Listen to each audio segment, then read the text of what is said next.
अंकिता हत्याकांड मामले को लेकर बीजेपी पहले से ही अपनों के निशाने पर है, तो वहीं एक और बीजेपी नेता ने अपने ही विधायक पर करोड़ों की धांधली का आरोप लगाकर बीजेपी की मुश्किलें और बढ़ा दी है।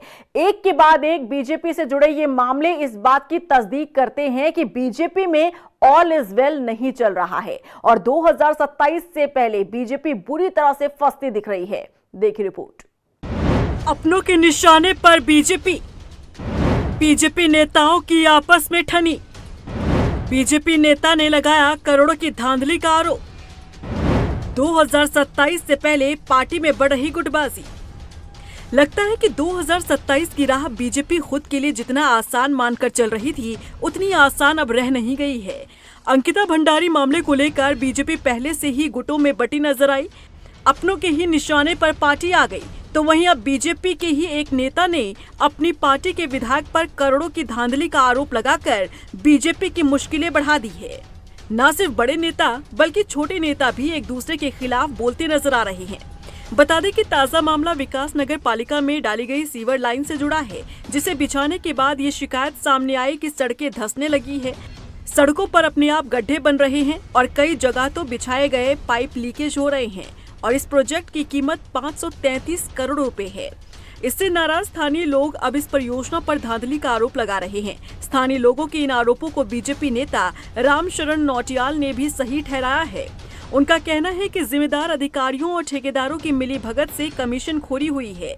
रामशरण नौटियाल ने इशारों में विधायक मुन्ना सिंह चौहान पर निशाना साधते हुए कहा कि कमीशन खोरी तो क्षेत्र में चल रही हर योजना में हो रही है। सुनिए क्या कह रहे हैं बीजेपी नेता रामशरण नौटियाल। आप भी जानते हो, मैं भी जानता हूँ। खा गए बैठे यहाँ जो बैठे हैं ना, जो यूं करते यूं कभी यूं करते हैं, उनसे पूछिए ईमानदार और क्या क्या, हाँ उनसे पूछिए क्या हुआ इसका। कोई योजना ऐसी नहीं है जिस पर कमीशन खोरी नहीं हो रही है। मैं अभी मुंह खोलूंगा कि नगर पालिका जो सीवर लाइन बन रही है, इसमें नहीं भी तो 100 करोड़ रुपए करीबन जो है रिश्वत खाई गई है। रिश्वत खाई गई या घोटाला हुआ है, मेरा कहने का अभिप्राय है। इसमें ठेकेदार और एक दो लोग जो ये घूमते हैं, ये कौन सी बात है कि अगर नगर पालिका क्षेत्र के लोग सीवर लाइन की शिकायत कर रहे हैं, तो नेता लोग जो है हाथ में छड़ी लेकर के किसी के बाथरूम में जाके देख रहे हैं कि क्या शिकायत है, बाथरूम की शिकायत है या किसी घर की शिकायत है, और वो गांव घर में पूछे क्या शिकायत है तुम्हारी।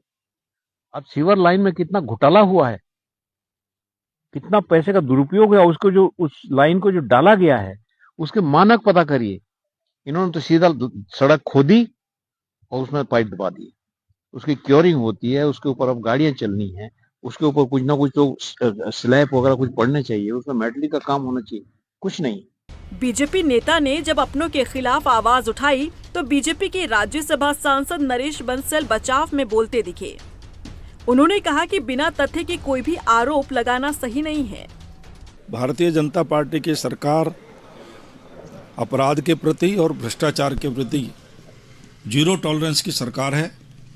किसी ने क्या आरोप लगाया मैं नहीं कह सकता, लेकिन कहीं पर से भी कोई तथ्य आते हैं तो सरकार पूरी जांच करा करके उसमें दोषियों को जेल भेजने का काम करती है।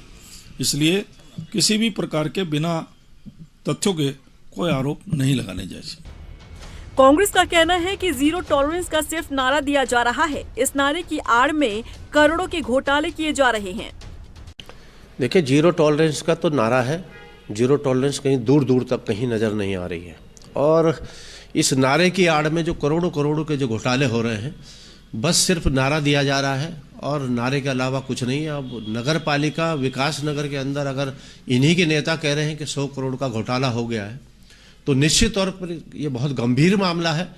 और भ्रष्टाचार के खिलाफ तो देखो किसी की कोई जात नहीं है, कोई व्यक्ति नहीं है, कोई पार्टी नहीं है। जो भ्रष्टाचारी है वो भ्रष्टाचारी है, वो किसी भी पार्टी का हो वो भ्रष्टाचारी है, उसको उस नज़र से देखना चाहिए। और मेरा ये मानना है कि तत्काल प्रभार से माननीय मुख्यमंत्री जी को कम से कम अपने कार्यकर्ताओं की, अपने नेताओं की बात तो सुने। कांग्रेस की तो बात वो सुन नहीं रहे, लेकिन अगर अब आवाज उनके अंदर से आने लगी है तो इसका मतलब कहीं ना कहीं दाल में काला नहीं, दाल काली है। इसे ठीक करें मुख्यमंत्री जी, और नहीं तो आने वाले कल में फिर जो है आपको भी बहुत जनता के सामने जवाब देना पड़ेगा।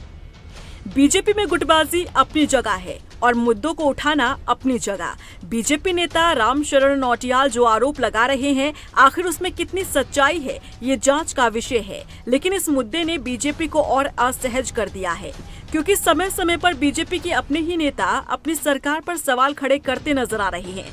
पार्टी के नेता गुटों में बंटते दिख रहे हैं। ऐसे में 2027 से पहले बीजेपी के लिए ये स्थिति परेशान करने वाली है। रफ्तार मीडिया के लिए देहरादून से अशोक कुमार के साथ ब्यूरो रिपोर्ट।